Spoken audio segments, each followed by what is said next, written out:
Assalamualaikum. Hari ini saya mau berbagi pengalaman tentang menyapih.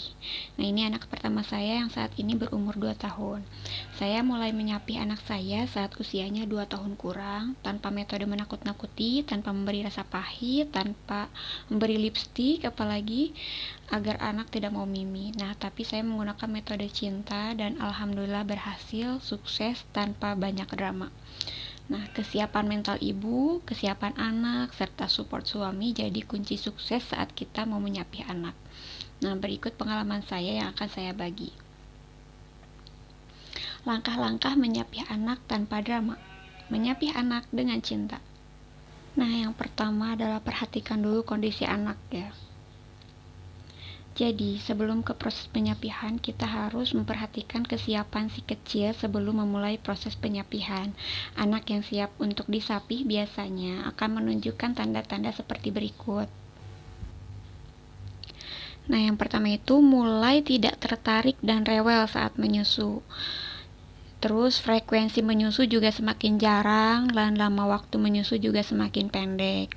Terus juga perhatian anak mulai terganggu saat menyusu. Jadi dia mudah dialihkan. Terus hanya memainkan payudara ibu alih-alih menyusu ASI. Juga hanya menyusu untuk kenyamanan tanpa menghisap. Nah, tapi ya kadang-kadang nih ya kita saat mau nyapih anak, si anak itu justru makin sering minta mimi. Dan ini juga cobaan, godaan ya. Nah, yang kedua adalah persiapkan mental ibu. Nah, ini sangat penting banget. Jadi, hal kedua yang perlu kita perhatikan ialah kesiapan mental ibu atau mental kita ya. Karena nyatanya menyapih anak itu luar biasa. Kita harus kuat, kita juga harus punya rasa tega. Terkadang meski anak sudah tidak ingin menyusu, ibu malah masih ingin tetap menyusui anaknya karena ingin menjaga ikatan. Nah, itulah mengapa proses penyapihan dapat menjadi pengalaman yang membuat emosi bercampur aduk. Nah, yang ketiga itu adalah melakukan sounding jauh-jauh hari. Ini penting banget pokoknya. Jadi, semisal kita akan menyapih anak pada umur 2 tahun. Nah, dari 2 bulan atau 3 bulan sebelumnya, kita sudah sounding. Contohnya, saya saat menyapih anak pertama saya. Jadi, sebelumnya saya itu sudah tekadkan bahwa ketika anak sudah 2 tahun, saya mau menyapih gitu. Nah, maka dari umur anak aku sekitar 21 bulan, saya sudah melakukan sounding. Nah, saya sounding setiap kali dia mau menyusu, terus setiap mau tidur, dan setiap bangun tidur. Kira-kira seperti ini. Dek, nanti kalau sudah 2 tahun, miminya udahan ya. Nanti adek gak mimi lagi. Kan udah 2 tahun, udah besar, gak apa-apa ya. Nanti pas 2 tahun, adek gak dikasih mimi lagi. Nah, pokoknya seperti itu saya sounding ke anak sejak umur 21 bulan. Selalu saya sounding dengan konsisten. Nah, yang keempat yaitu persingkat waktu menyusui. Jadi, persingkat waktu menyusui secara bertahap. Perlahan-lahan kurangi durasi menyusu si kecil. Misal, dari biasanya setiap kali menyusu bisa sampai 30 menit. Nah, kurangi menjadi 20 menit, terus jadi 15 menit. Nah, pokoknya perlahan mengurangi waktu menyusui juga bermanfaat, membantu untuk mengurangi produksi ASI secara bertahap dan mencegah pembengkakan pada payudara ibu. Tapi proses ini tuh bisa juga dengan sendirinya. Jadi anak juga kan semakin besar semakin jarang juga mimi ya. Jadi ini juga bisa jadi dari anaknya juga sudah seperti itu. Nah, yang kelima itu kurangi frekuensi menyusu. Jadi, kurangi frekuensi menyusu dengan melewatkan waktu menyusui. Misal, jika ibu biasanya menyusui si kecil itu 3 kali sehari, misalkan di pagi, siang, sama malam. Nah, kita bisa mulai melewatkan waktu menyusui di siang hari. Setelah anak terbiasa tidak menyusui di siang hari, selanjutnya bisa melewatkan waktu menyusui di pagi atau malam hari. Pokoknya terserah kita mau melewatkan yang mana dulu, misalkan mau pagi dulu, mau siang dulu, mau malam dulu. Itu terserah kita, enaknya gimana. Jadi 1 bulan setelah saya sounding, nah saya mulai menyapih perlahan. Yang pertama saya sapi adalah waktu malam ketika hendak tidur. Karena kan setiap mau tidur anak itu pasti minta mimi ya. Nah saya itu yang pertama kali saya sapi itu pas setiap malam pas mau tidur. Jadi setelah melakukan rutinitas malam seperti gosok gigi, ngaji, sama baca buku atau apapun, nah biasanya anakku mimi. Nah waktu itu aku mulai sapi. Meski di awal itu ya di malam pertama terus yang malam kedua juga dia masih rewel, nangis-nangis, nangis kejar pokoknya minta mimi, nyampe agak lama juga nangisnya 30 menitan. Tapi ya saya berusaha tega, meski kadang juga ya kita gak tega ya sebagai ibu. Tapi mau gimana lagi, dia kan juga tetap harus disapi.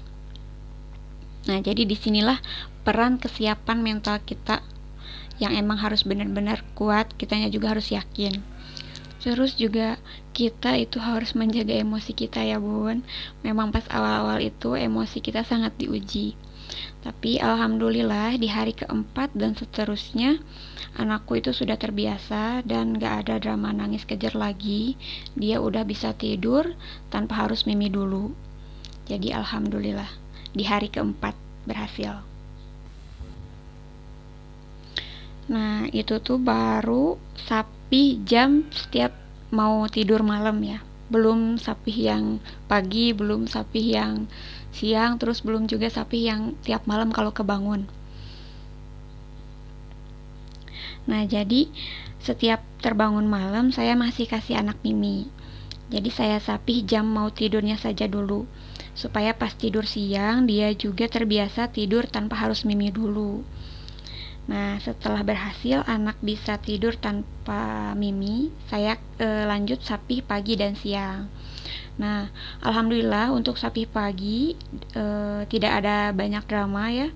Saya bisa alihkan dengan main atau dengan kegiatan lain. Dan saat sapi siang kan biasanya dia tidur siang terus harus minta mimi dulu.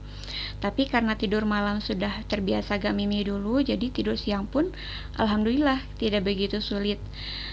Saya lakukan seperti halnya mau tidur malam, yaitu diajak baca buku, dan alhamdulillah berhasil. Nah kita itu bisa mengalihkan perhatian anak dengan apa yang dia suka. Kebetulan anak saya suka buku, jadi saya alihkan dengan membaca buku. Nah sapi pagi berhasil, sapi siang juga berhasil, sapi malam sebelum tidur juga berhasil.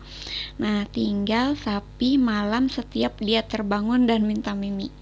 Nah ini sih yang paling lumayan menguras emosi pokoknya. Jadi pokoknya siapkan banyak banget stok sabar. Oke, jadi setiap anakku bangun malam dan nyari mimi, saya langsung sounding ke dia ya. Malam ini dan seterusnya mama gak kasih mimi ya, kan ade udah mau 2 tahun. Sekarang tidur lagi ya, solehah mama. Nah dan setiap mau tidur pun saya sounding juga.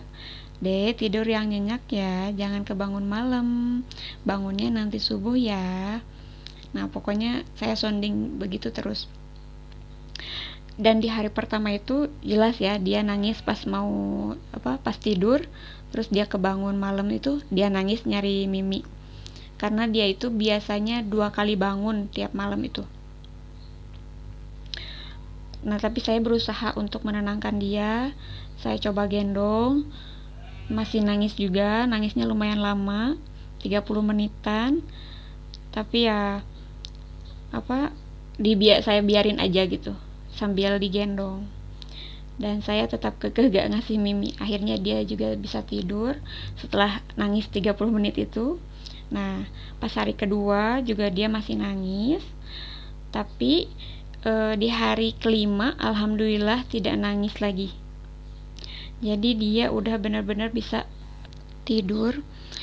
Jadi dia udah tidurnya gak kebangun malam lagi. Jadi dari tidur malam sampai subuh dia bisa nyenyak. Itu di hari kelima dan seterusnya alhamdulillah.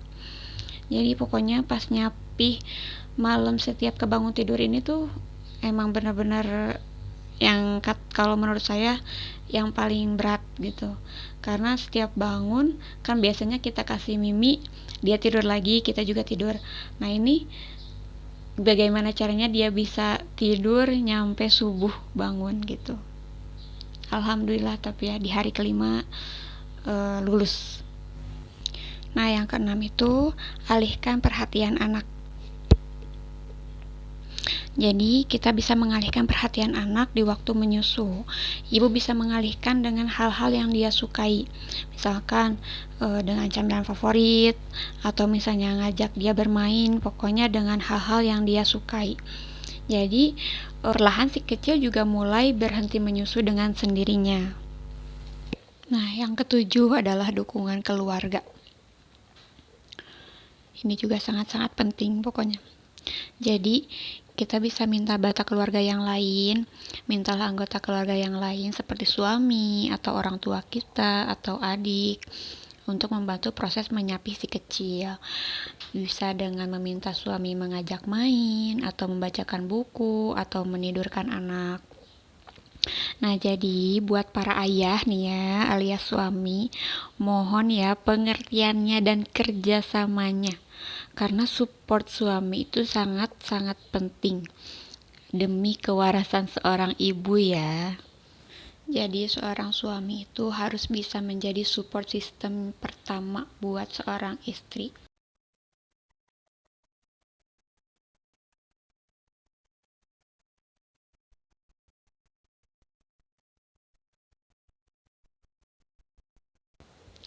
Semangat para bunda, pokoknya yakin, terus harus kuat, sabar.